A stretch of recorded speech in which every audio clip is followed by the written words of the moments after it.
মুসলমানদের নেতা হবে তারা, মুসলমানদের রাষ্ট্রনায়ক হবে তারা, চারটি যোগ্যতা সম্পন্ন নিজেকে গড়ে তুলবে যারা। কয়টি যোগ্যতা? মুসলমানদের নেতা হওয়ার জন্য যোগ্যতা কয়টি থাকা লাগবে? এই চারটা যোগ্যতা আপনারা দেখবেন, সমর্থন জানাবেন, আপনি ইনশাল্লাহ পরকালে ধরা খাবেন না। আমি কোন দলের পক্ষে অ্যাডভাইস করতে আসি নাই, আমি কোরআন থেকে কথা বলছি, কথা বলুন ঠিক না ব্যাঠিক? চারটি যোগ্যতা মুসলমানদের নেতা হওয়ার জন্য যোগ্যতা থাকা লাগবে কয়টি? চারটি। এক নম্বর হলো আপনি যাকে সমর্থন করবেন, আপনি যাকে সমর্থন করবেন বা যাকে আপনি ভোট দিবেন। আমরা তো মনে করি ভোট এক জিনিস, আমানত এক জিনিস, সমর্থন এক জিনিস, আর আমরা জান্নাতে চলে যাবো এটা আরেকটা জিনিস। এইরকম পাবলিক আছে না নাই? বলে যে আমি কোনো দল করি না, আছে না? আমি কোনো দল করি না হুজুর। আপনাদের কাছে কে বলেন এরকম? বলে? যেই ব্যক্তি বলবে আমি কোন দল করি না, মনে রাখবেন সে এক দল করে। আমি কি বলে দেব কোন দল? বলে দেব কোন দল? পৃথিবীতে দুইটা দল, একটা হলো হিজবুল্লাহ আর একটা হলো হিজবুশ শয়তান। হয় আপনাকে হিজবুল্লাহর সাথে থাকা লাগবে, আর আপনি হিজবুল্লাহর সাথে নাই, কোন দলের সাথে নাই, মানে আপনি প্রমাণ করেছেন আমি হিজবুশ শয়তান, আপনি মুনাফিকদের দলে আছেন। কথা বলুন ঠিক না ঠিক? কোন দলের সাথে আমি নাই, কিন্তু তলে তলে সব দিকে খাই। কোন দলের সাথে নাই মানে বুঝে নেবেন ওই শয়তানের সাথে আছে। উচিত জবাব দেবেন আপনি কোন দলের সাথে নাই। বলেন তো একটা, যে কোনো একটা দল তো বলবেন না আমি কোন দলের সাথে হুজুর নাই, আমি রাজনীতি পছন্দ করি না। হয় আপনাকে শয়তানের দলে থাকতে হবে, না হলে আল্লাহর দলে থাকতে হবে। কথা বলুন ঠিক না ঠিক?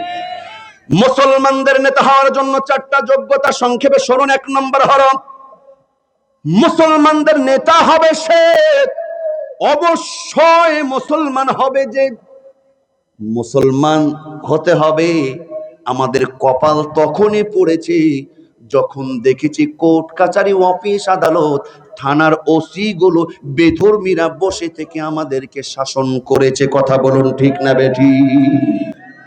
এক নম্বর হলো অবশ্যই মুসলমান মুমিন হওয়া লাগবে। দুই নম্বর হলো মুত্তাকি হওয়া লাগবে। মুত্তাকিটা কিসের ভয়? ইত্তাকুল্লাহ, বলুন তো কার ভয়? মুত্তাকি হলো আল্লাহর ভয়। অবশ্যই আপনি দেখবেন যার মধ্যে আল্লাহর ভয় আছে, বুঝবেন কিভাবে? যার মধ্যে আল্লাহর ভয় নাই, ওর দেখবেন খাটের নিচে সরিষার তেলের বোতল আছে, সয়াবিন তেলের বোতল আছে। যার মধ্যে আল্লাহর ভয় নাই, সে দেখবেন যে কোনো অন্যায় করবে, চাঁদাবাজি করবে, খুন করবে, লুণ্ঠন করবে। আমার ভাইরা বুঝে নিবেন তার মধ্যে ভয় নাই। কার? সে আউট। দুই নম্বর হলো অবশ্যই ব্যাখ্যায় যেতে পারছেন আল্লাহর ভয় থাকা লাগবে। তিন নম্বর হলো মুসলমানদের নেতা হবে সে আদল, ন্যায় নিষ্ঠাবান, ইনসাফ ভিত্তিক বিচার বাস্তবায়ন করার যোগ্যতা রাখে। যে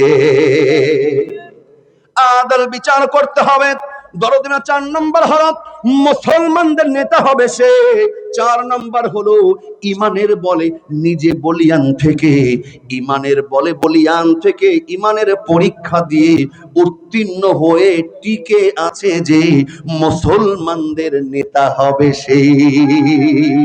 কথাটা আমার নয়, কথাটা আল্লাহ আল্লাহ বলেন, ও ইযিবতালা ইব্রাহিম রাব্বুহু বিকালিমাতিন ফাআতাম্মাহুন ক্বালা ইন্নী জাইলুকা লিন্নাসি ইমামা। আমার আল্লাহ তার হাবিবকে বলছেন, ও আমার বন্ধু, ও আমার হাবিব, আপনি জাতির পিতা ইব্রাহিমের দিকে লক্ষ্য করুন। ইব্রাহিমকে আমি অসংখ্য পরীক্ষা নিয়েছি, ইমানের প্রত্যেকটা পরীক্ষায় ফার্স্ট ক্লাস ফার্স্ট হয়েছে।